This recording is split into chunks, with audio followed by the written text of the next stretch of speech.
ये दुनिया तुम्हें वैसी नहीं दिखती है जैसी कि ये दुनिया है। ये दुनिया तुम्हें वैसी दिखती है जैसे तुम खुद हो। जिसकी नजर जैसी है उसके लिए ये दुनिया वैसी ही है। तो अगर तुम अपनी दुनिया को बदलना चाहते हो तो उसका सिर्फ एक तरीका है, अपनी नजर को बदलो।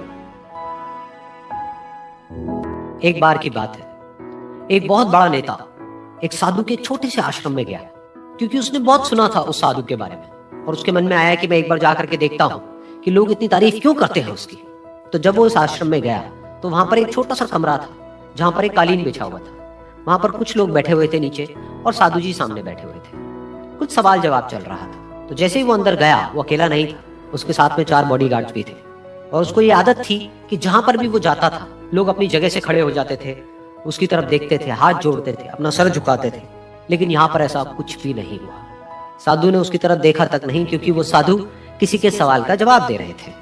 लेकिन नेता को इस बात पे गुस्सा आ गया। नेता को लगा कि ये मेरी बेइज्जती है।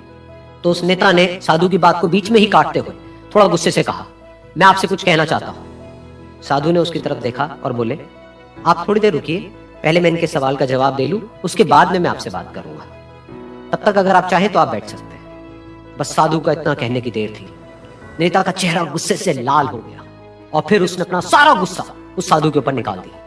अभी तक वो नेता बहुत ही तमीज से बात कर रहा था, यानी कि आप कह करके बात कर रहा था। अब वो तू तड़ाक पे उतर आया। नेता ने उस साधु को कहा, तुझे पता भी है मैं कौन हूं और तू किससे बात कर रहा है?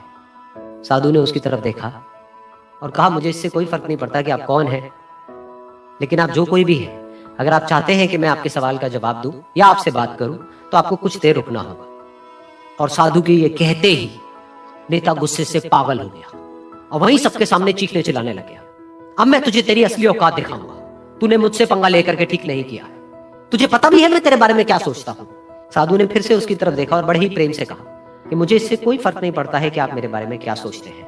आप जो चाहे वो मेरे बारे में सोच सकते हैं। फिर उस नेता ने बोला कि तू चाहे सुनना चाहता है या नहीं, लेकिन मैं तुझे बताऊंगा यही सबके सामने कि मैं तेरे बारे में क्या सोचता हूं। तू एक बहुत ही घटिया इंसान है।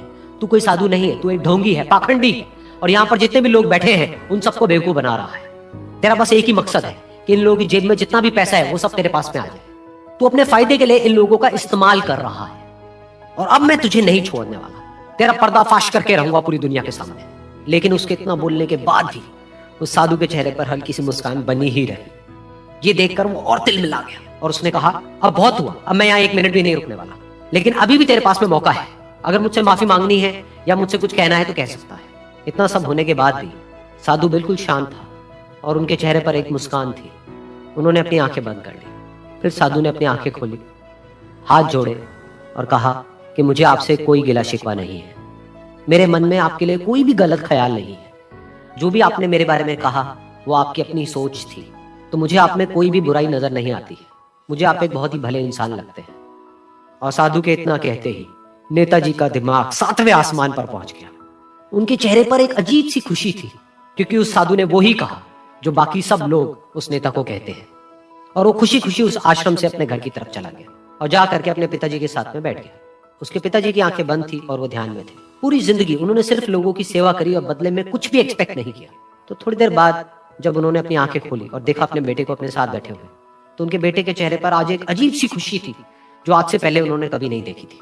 फिर उसने एक एक करके सब कुछ बताया कि आज क्या हुआ, किस तरह से वो आश्रम गया, वहां पर क्या हुआ, उसने क्या कहा, उन्होंने क्या कहा।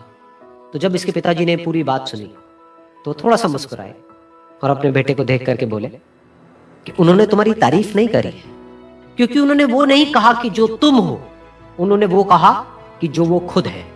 और तुमने जो भी कुछ उनको कहा वो नहीं कहा कि जो वो है, बल्कि तुमने वो कहा जो तुम खुद। यही बात वेदों में भी कही गई है, यथा दृष्टि। ये दुनिया तुम्हें वैसी नहीं दिखती है जैसी कि ये दुनिया है। ये दुनिया तुम्हें वैसी दिखती है जैसे तुम खुद हो। जिसकी नजर जैसी है उसके लिए ये दुनिया वैसी ही है। तो अगर तुम अपनी दुनिया को बदलना चाहते हो तो उसका सिर्फ एक तरीका है, अपनी नजर को बदलो।